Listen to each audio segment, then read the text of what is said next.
Hey guys, Mike here. So today we're going to answer all your questions. There were some good ones. We're going to cover SOFI, where money probably is flowing and why it's flowing there for a reason, how to use anchored VWAPs, how to use max pain, and a bunch of other questions you guys had, okay? And thank God monthly OPEX is over, so we get to see where we are heading next week. Put in the comments where you think we're heading.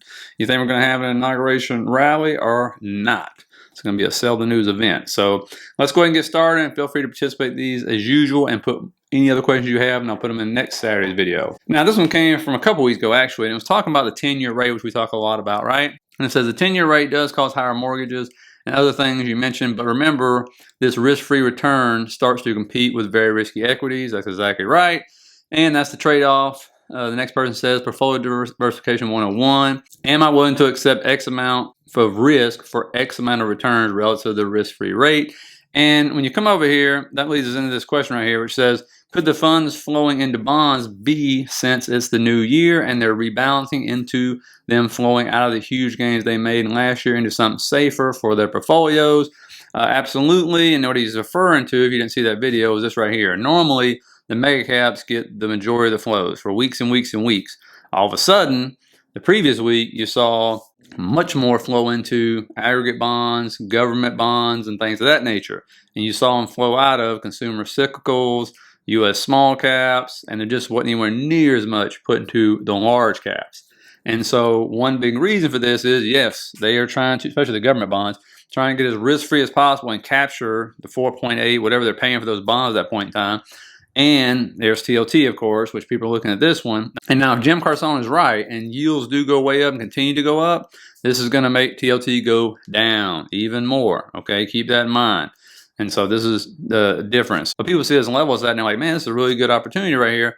Might as well give it a shot. Looks maybe like an inverse head and shoulder or something. So they're trying to go into that. But again, if yields go up, this crazy 6-point-something% he was predicting, that will bring down TLT. And of course, you got all these banks, yes, they're sitting on these losses of the bonds, but as long as they hold maturity, they're fine, right? They're just collecting the yield. And so people are trying to capture that higher yield. That's just the way it is. They spiked up. That's how it rolls. And so, yes, rebalancing, 60-40 portfolio, that kind of stuff may come back into play this year. So that is what's happening on that. That's another thing that puts stress on the market. If you're going into bonds, then obviously you're not going into stocks so much, right? So that's one thing you got to watch out for this year. Now, so one of the members asked me to cover SOFI, and then somebody else, talked about SOFI and how it was an indicator I was using. It wasn't an indicator. It was just a theme at the time, right? Palantir, SOFI, Tesla, like all these stocks just raging up, right? And this is one very popular, especially among retail investors, just like Tesla and Palantir. And when you go over and look at it, I mean, it's bouncing back after a sell-off, which it deserved a sell-off. We talked about it. It was a huge run, 171% run, which is a big run up for SOFI. It's not these high flyers or anything. And, of course, we got a big bounce back. This is a weekly chart right here. You can see it's coming back into former resistance, sitting there at like 1635, I believe it is. But it held this little bit of support it had right there, and that's where it got the bounce from. And you look at the momentum on the daily, RSI is above 50 again, starting to get that MACD cross. Weekly, it looks like it's trying to turn back up. So it's a good thing for it. It's hard to believe when you really look at this thing. We'll go to like a weekly. Like, look at that. That's the highs over here, like 25 bucks, I believe it was. And so it's not even that far off of that. Remember, one thing that makes SOFI different than a lot of the fintechs, it actually has a bank charter. So it is different in that perspective, okay? Just keep that in mind. Now, when I look at this, you can clearly see there's a trend line breakout right here, right? Going into resistance right there. Next level to reach is 1813. If this keeps up, keeps going. But if it breaks down, then you can clearly see where you don't want to break. You don't want to break 1437. You break that, and obviously you start seeing pressure down like 1170 on this thing. And so 1813 to the upside, the next level I'll be looking at if it continues to push. And, of course, downside I just told you. One thing to look at, though, is like for SOFI is the news, right? Like yesterday it had positive news, and then it got some upgrades over the last like 3 or 4 days as well. And so institutions are, seem to be liking SOFI and stuff, so that's good. They're a Citigroup, again, maintaining as a buy. And so no surprise there. But one thing to look at on this one is FinTech usually moves as a group, right? And you can pull up something called FinX. This is Global X FinTech ETF. And I've tracked it for a while when I talk about if FinTech's up or not. And you can see this one hasn't broke out. So as a group, it hadn't broke out. And then if I go up here and say, well, how's it performing versus the SPY?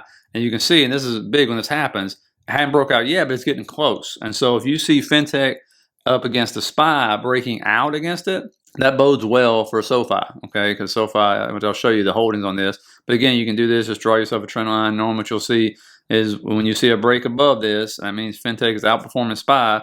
That means money's flowing there, okay, probably heavily.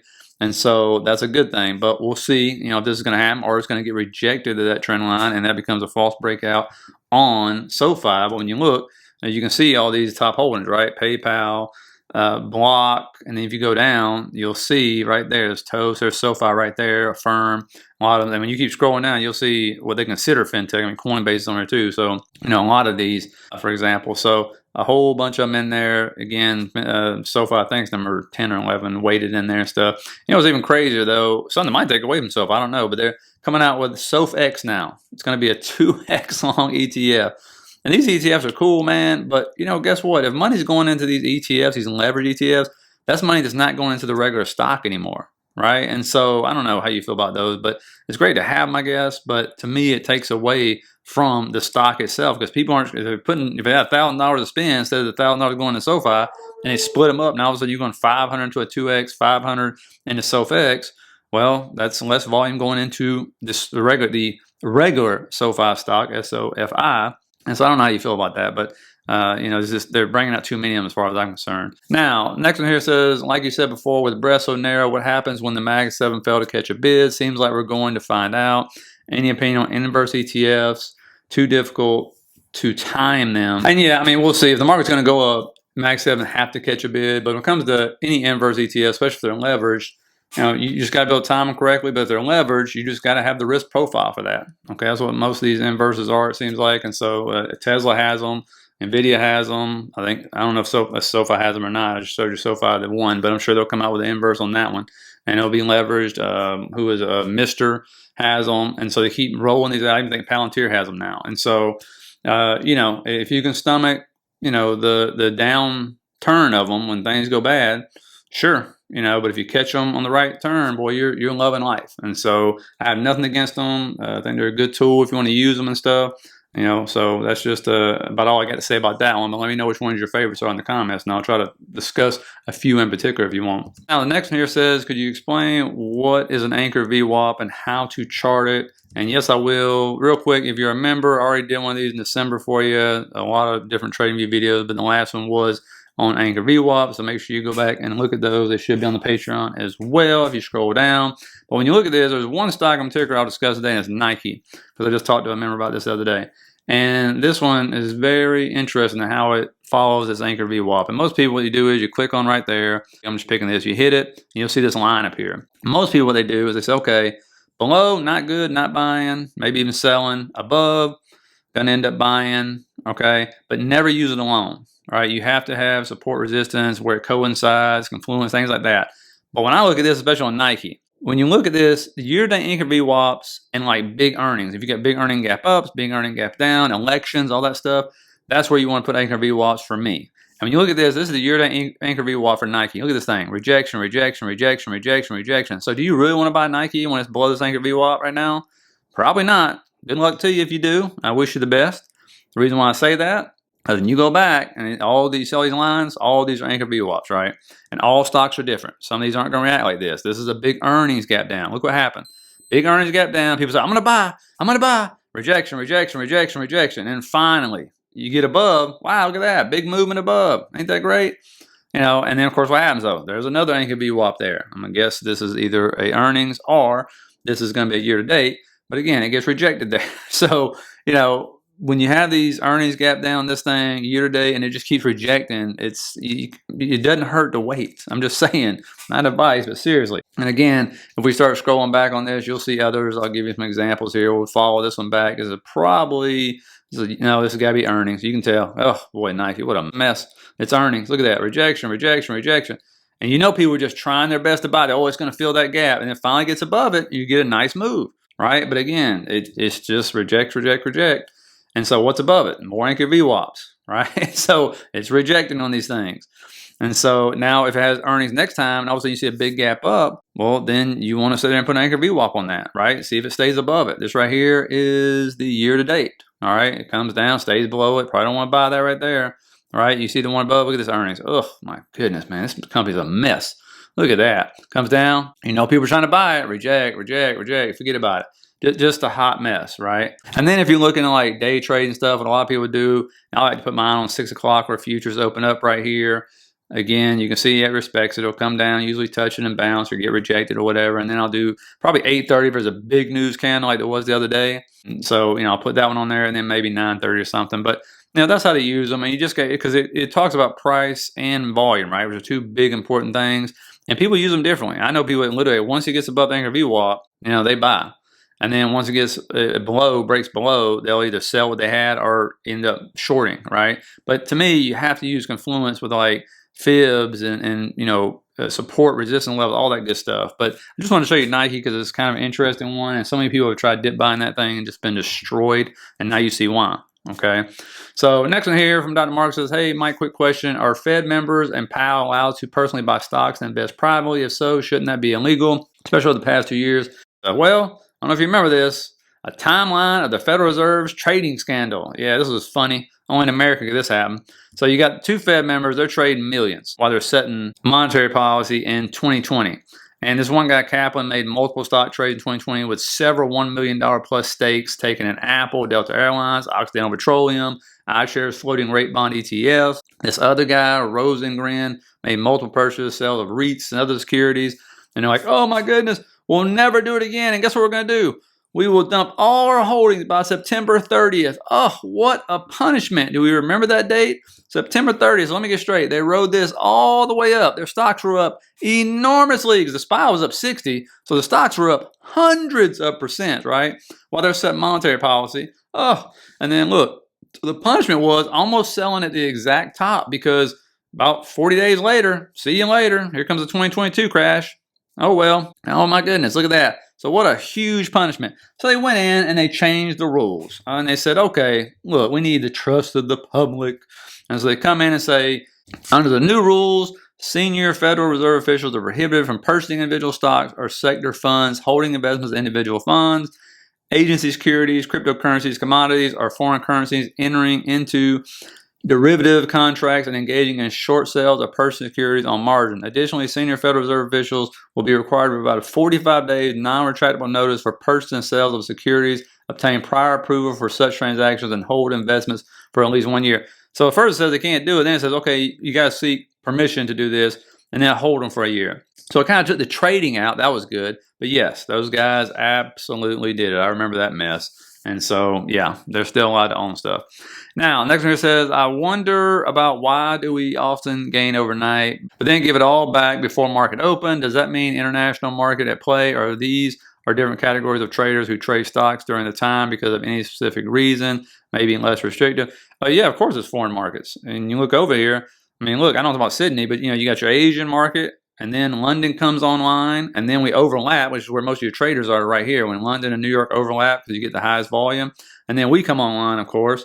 So, yeah, that's why you get these big spike up and downs. That happens, but things happen in other markets, too, to affect us. Like, watch next week and see if the Bank of Japan raises rates. If that happens, I think it happens while we sleep when they make that decision. I'm not mistaken. But if that happens, then, you can see some big moves at nighttime, and then we wake up, we're like, oh, boy, here we go. And so, yeah, that's absolutely. And you got to think, what's the biggest game in town? It's our stock market. So, yes, foreign traders and investors and everything else come into our market. And if you come over to TradingView, you can actually see, these different shaded colors here. There's an indicator you can pull up that gives you Asian, London, New York. And when the little colors change, you can see that's mixing us, right? We're overlapping London and America right there. And then, there's America by itself, or Asia, or whoever it's going to be. But you just come in here and type in Asian, London, and there's plenty of them in here. You just pick one if you want to. And so that's what it looks like if you ever want to kind of look at that and track it and stuff and see where you see the most movement, maybe do some back tests on it for yourself. Now, next one here from one of our members says, good morning. If you can share insights on how to use max pain in a meaningful manner in one of your Saturday videos, that would be awesome.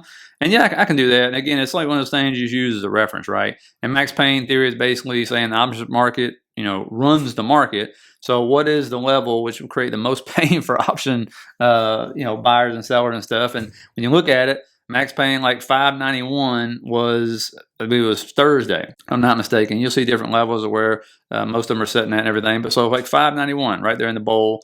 And you come over here, and again, sometimes this works out, sometimes it doesn't. But when you look, basically we kept hovering around 591. We ended up closing at 591, but we covered it for a long time, right? Because that would create the most pain, and more options contract would expire basically worthless.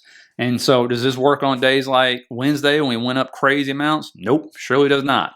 But if you go back to like Tuesday, we scroll down, max pain 580, and then we start coming over, and I'll put in like different levels here, you know, whatever the highest is maybe, or you know, has the most interest. And you go to 580, you can see many times we came over, actually jumped up that morning, but where we end up coming back down to within that morning is around 580, right? We end up, and then you even see at the end of the day, I don't really care about the end of the day because most people are out of their options at that point in time. You saw the pop from 580 real quick in the last 15 minutes. You'll see that sometimes. You come back one more and go to Monday, for example, and we'll scroll down and look at it here.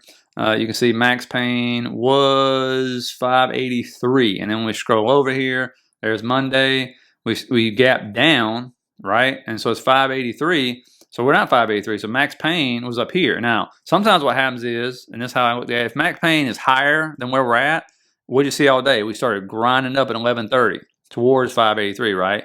When we gapped up on Tuesday, though, instead of gapping down, we grinded down to where max pain was. So sometimes you will see that, okay? That's what I like to use it for. And again, if we're going some crazy day like Wednesday like that, forget about it. It's just absolutely useless. So hopefully that helps out. Just kind of use it as a guide. Doesn't mean it's going to work out and everything, but we know how important the options market is. Like dark pool levels are important as well. So anyway, hope you guys come out of that, guys. Please hit the like and subscribe button if you did. Feel free to put any more questions in for next Saturday's video. Feel free to sign up for the membership. Less than McDonald's combo. It's everything you get with it. And I will see you guys Sunday to set up the week.